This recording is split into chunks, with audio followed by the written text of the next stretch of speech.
Okay, so Adodo and I went to Digital Inclusion in Austere Times last week, and rather than send out an email that no one has the time to read, I thought I would just quickly say a few key points from what we learned.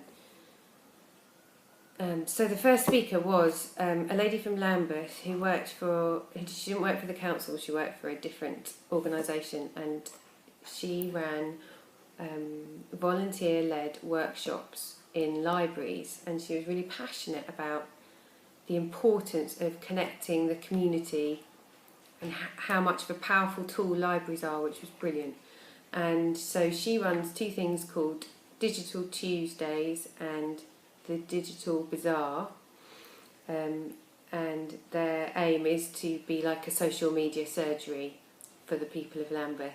And she's got great success at it. And the thing I liked particularly was that the Digital Bazaar is monthly and is sort of one big one-stop shop for everyone who can just come and drop in for a couple of hours and get any advice from how to use a mouse to, Skype or iPad apps or far more complex stuff.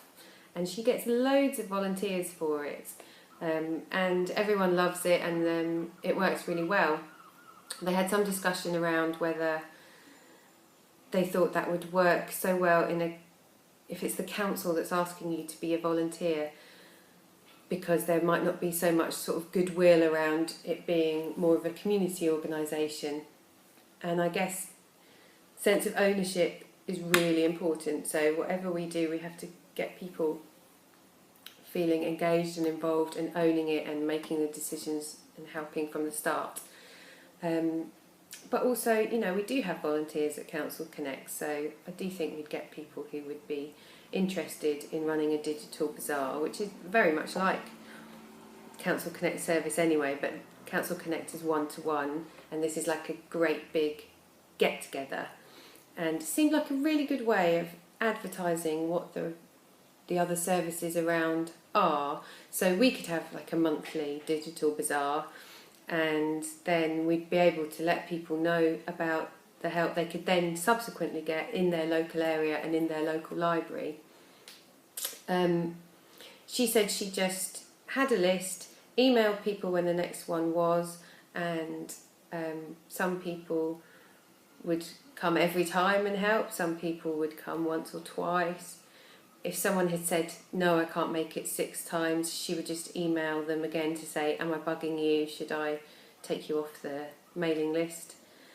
More often than not, they just still wanted to be on it. So, yeah, really, really passionate and enthusiastic about the achievements that can be made in the community, and a real focus on doing it through libraries and how important they are, which seem to really resonate with how we're moving as an organisation ourselves and putting libraries at the centre of our digital inclusion guidelines.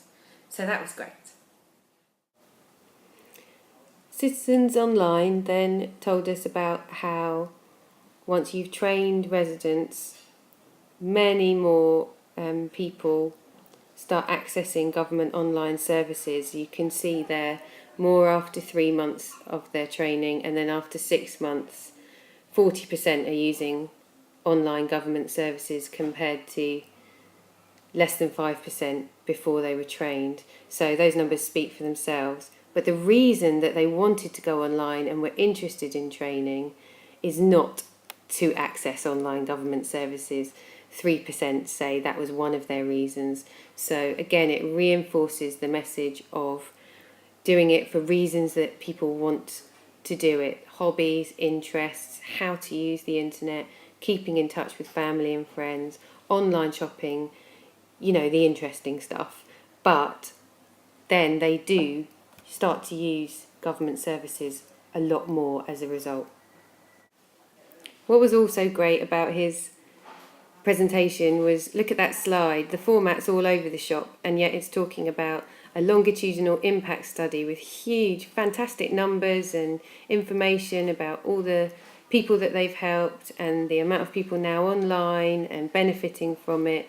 And it really reinforces the message that we don't have to be techie experts. It really doesn't matter. You can be at a digital conference at the BT Tower and put something like that up. But what's important is that you've helped hundreds of people to get online. So that's worth remembering as well. Okay, so there was also a lady who uses something called Looking Local with their council. And it goes through your television, and it's fantastically connected up with repairs, so it's something that would be very interesting to look into, and it would need a lot of hookup across departments, but certainly they were finding it really useful, particularly with the older generation, I think, in terms of being able to access services really easily. And part of what they were doing was they created something called Agora, where it aggregates lots of internet information into one place and into an area that tenants know are secure. So it pulls in Facebook information and Google searches and all sorts of interesting things like that. So you can search on a topic, and essentially it's like a secure Google that people can feel more secure and comfortable in using. There's another one that's free and already available called Finer Day, that I've been looking into as well, and it's this idea of customizable content so that you can have like local services on it as well, with this ability to feel like you're safe and you're not just kind of lost in the internet.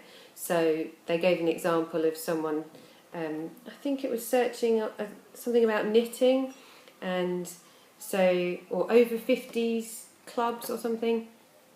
And so instead of her having to look on Facebook for anything relevant and look on YouTube and look on Google, it sort of pulled all this information together in one place so that she could look at it easily herself. Certainly that was interesting, and repairs is certainly an area that people could have a good think about improving. Slightly different to digital inclusion, but also, you know, it's all about improving the customer experience, isn't it, and making it easy and keeping up with the 21st century, and repairs and ease of use and reporting is definitely going to be part of that.